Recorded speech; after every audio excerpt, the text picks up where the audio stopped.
Kutaura kwatiri kuita kudai, nyika yese yeZimbabwe iri in a shock apa yareceiva madevelopments ekupasa on kwaita former war veteran minister and a top ZANU-PF member retired Colonel Shinga Dube, who died at 83. Hazvipere mushe sanapinda masvika mudanyuko panapa ndoti bosubscribe like turn on the bell icon.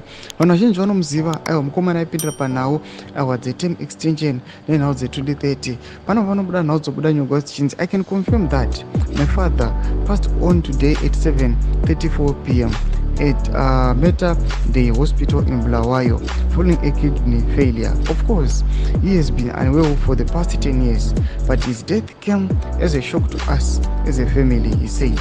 Considering his role in the liberation struggle efforts under the late President R.G. Mugabe's tenure and his support for President Emmerson Mnangagwa's 2017 military assistant takeover, Dube will likely be declared a Zimbabwean hero. Domashwaru kuda panapa vanhu vachiona kuti aiwa influence yavanayo the ruling party pamwechete nemaleaders enyika panapa vari kushamisika and vari kushokeka nekushayika kwavaita. Vatiri kuona kuti aiwa it is a shocking revelation yakakurisirwa nevanhu vasambozvifungiri kuti aiwa mukomana uyu angatisiya panguva yakadai so. Aiwa mukomana aruma pasi.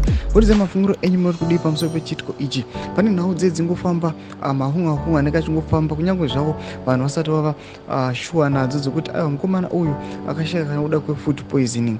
Mashoko ari kufamba achingotaurwa pasocial media, but according kunhau dzatinoziva kuti aiwa idzi ndo dzafambirwa nevanhu, ndo mashoko atakudhilivhara atakuverengerera. Chimbotidze mafungiro enyu muri kudii pamusoro pechitiko ichi? Pinda comment section medu, so subscribe, like, turn on the bell.